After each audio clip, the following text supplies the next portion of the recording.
I will buy Take-Two Interactive TTW stock only at this price, not because a Rockstar will milk GTA 6 for a fortune.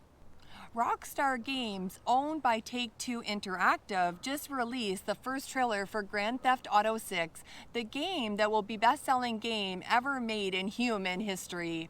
That is how big and how anticipated this game is. To say it's just highly anticipated is a huge understatement. Grand Theft Auto 6 is just a league of its own. For example, on YouTube, they released this trailer here for only 22 hours. It has gotten 88 million views from all over the world. Tesla has just started delivering Cybertruck. You can add it up, all the recent Cybertruck video from all of the big YouTubers. It won't be as much as 88 billion views. There is arguably no entertainment property in the world that has a better pre-release hype cycle than what Rockstar does with the GTA franchise. It's fair to say that there has never been more anticipated game in all of human history than Grand Theft Auto 6. In fact, if we take a look at its predecessor, Grand Theft Auto 5, this company has now racked up the sales to 185 million copies sold.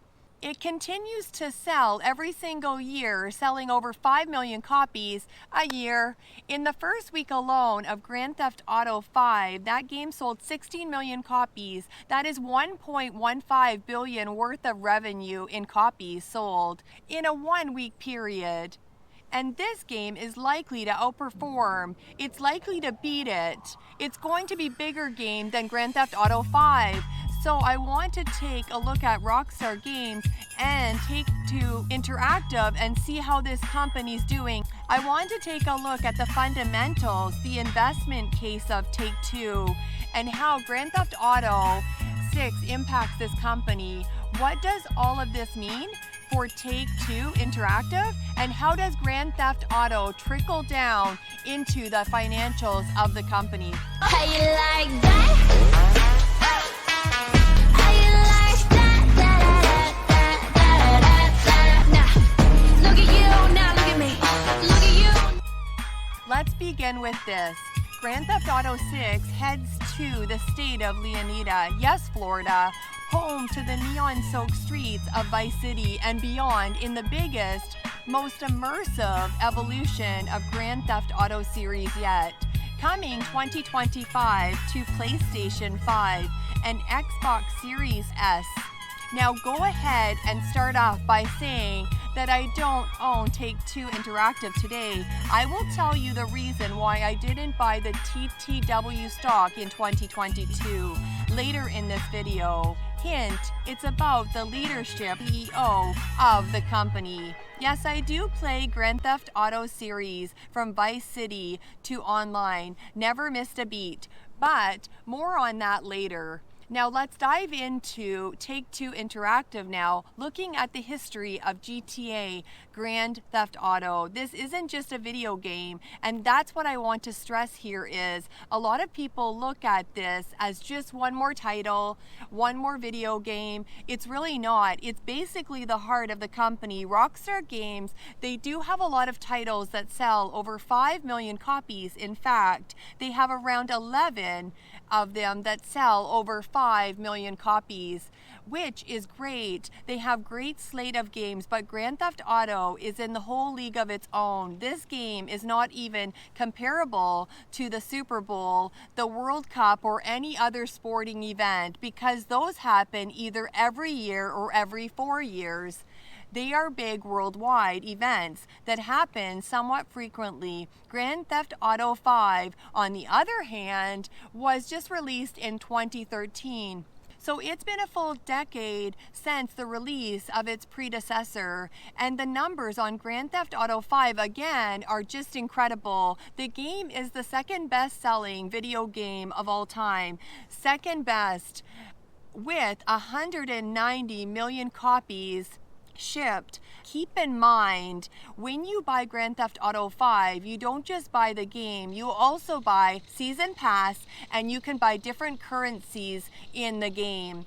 They have ways of monetizing you over and over again after you already own the game. So even though they've shipped a lot of copies, they do charge, I believe, around $40 to $70 for each copy sold. So you're also paying once you're in the game. If you really enjoy spending more money on it, getting more Shark Cash cards for GT Online, this game alone has made the company over $8 billion in revenue, $8 billion from a single game over a 10-year period. Now, keep in mind, this isn't a $100 billion company. This is a $26 billion company. So $8 billion in revenue over a 10-year period, that's $8 billion is roughly 1/3 of the total market cap.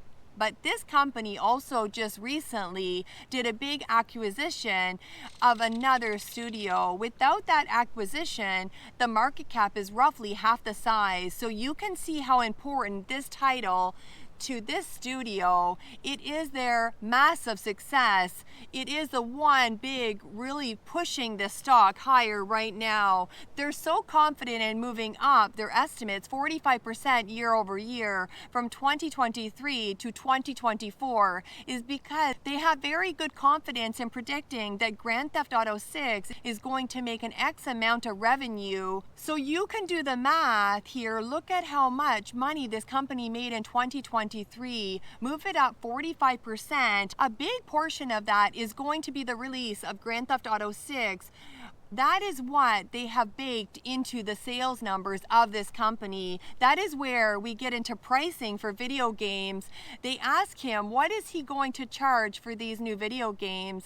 And there has been a bit of controversy here because of what he does. And he suggests that video games should be looked at an hourly cost. And a lot of people think that he's going to start charging you hourly to play video games. And that's not really what he says here as CEO. He's looking at the value and the proposition of entertainment that he's providing. He's looking at the video games that in many cases cost $60 or $70 to buy one time.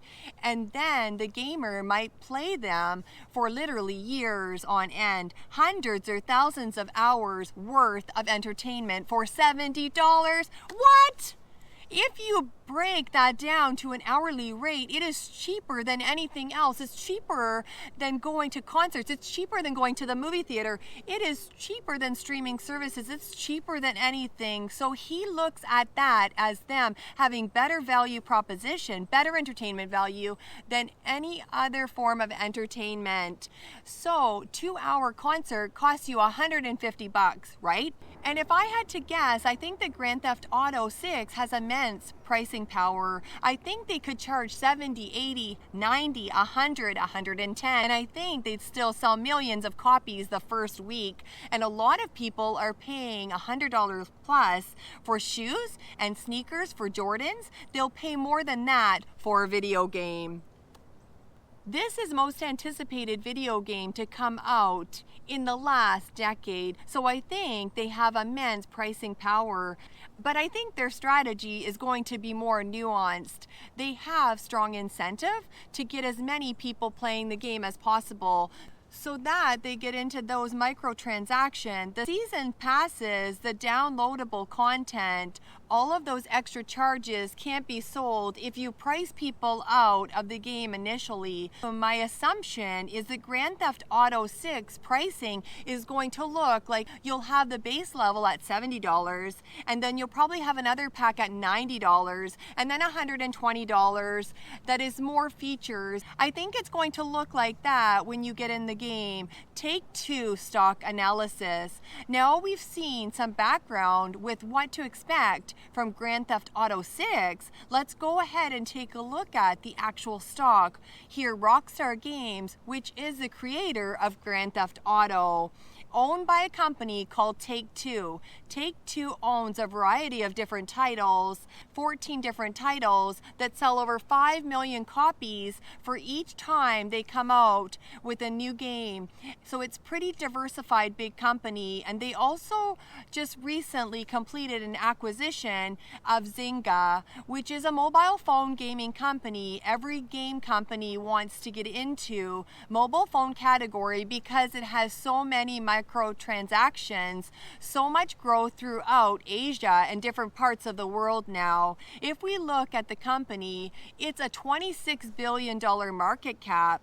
That's after this recent acquisition. The numbers look pretty bad right now, but in terms of valuation, 22 forward PE ratio, more expensive than most gaming companies. We have free cash flow yield, that's negative stock-based comp, adjusted free cash flow yield, that's even more negative, -2. So the cash flow over the past couple of quarters have been negative. As they have been dealing with this acquisition, a lot of this is already priced into the stock now with the rumors coming out that they were going to have Grand Theft Auto 6. And the analyst assessments were raised that caused a huge stock to move. In fact, year to date, the stock is going above 50%. So this is a great performer, far outperforming the S&P 500 all year long. This company has been going higher and higher now. So what we had here is a lot of hysteria in 2021. Got bid up with the rest of the tech companies. It did the same type of U-shaped recovery. We have it going down here into 2022, selling off too much, and then a big recovery going into 2023. But I think the big part of this recovery, and the reason it's not continuing to sell down, is because Grand Theft Auto 6 release is coming up now. Looking at the revenue of the company does not have the best revenue over time. We don't see this nice compounding revenue year over year from 1998 to 2005. It went up from 2005 to 2013. It was completely flat in 2013. That's when they released Grand Theft Auto 5. And you can see the massive increase in revenue. It basically doubled in a single year. So 2014, everyone's buying the game. The revenue goes up like crazy. They grow the revenue from around $1 billion to around $3.5 billion in 2022. And then they are doing major acquisition, buying another very large gaming company. This is the biggest acquisition ever done up until Activision Blizzard. And this brings their revenue up to around $5.5 billion. Then again, they're expecting revenue to go up 45% in 2024. So a huge revenue increase as they are releasing Grand Theft Auto 6. So some of this growth is organic, some of it not, but overall, it's not the best revenue line. Some years they make a lot of money, and some years they make no money. Then from 2015, they've actually steadied it out a little bit. With the releases now, they're getting into mobile gaming, which should steady this even more. So it looks like it's improving over time. The free cash flow, this is my favorite chart for a company because we get an idea of how much cash they are actually generating after paying for many obligations, including their stock-based comp and their total employee compensation. It's gone down in 2022. It's down even more in 2023 as they are dealing with this acquisition. Anytime you make a massive acquisition, there's going to be a lot of one-time expenses that cause your cash flows to go down. I expect to see a solid recovery here as well. The balance sheet used to be a strong point of the company, but with the recent acquisition, they both raised shares and paid for it using cash. So you can see that they went from zero debt 2022 to now having $1.67 billion in debt in 2023. And likewise, their cash balance plummeted, going from $2.5 billion to $1 billion. So they spent a lot of cash and they increased a lot of debt to buy this company. I also like companies that have consistent cash flow where they can do consistent buybacks. Buying back this stock increases your equity in the company, and companies that have a history of doing a lot of buybacks consistently typically outperform the market. In this case, they have not been doing buybacks virtually any part of their history going back to 1997. The share count has only increased, and of course it has reverse impact when you do a lot of dilution. So a lot of this has to do with paying their employees, which is okay. The shares outstanding are basically flat for the past 5 years, going up slightly, and then we have a major one-time increase. I think the bigger problem is outside of the acquisition. They still weren't doing buybacks. Your shares outstanding were still going up. Even outside of the acquisition, the industry that they're in is similar to having big hits. You have to come out with the things once every 10 years, and I hope that it's a big hit. Your entire company is reliant on these titles being a big hit. I'm excited to see what happens here with Grand Theft Auto 6. I really want to buy this stock at $100 to $110. And I think with the recession next year, the stock is going to go back down, and this is when I'm going to go back and buy. You are such a good boy for watching my video right till the end. Bye.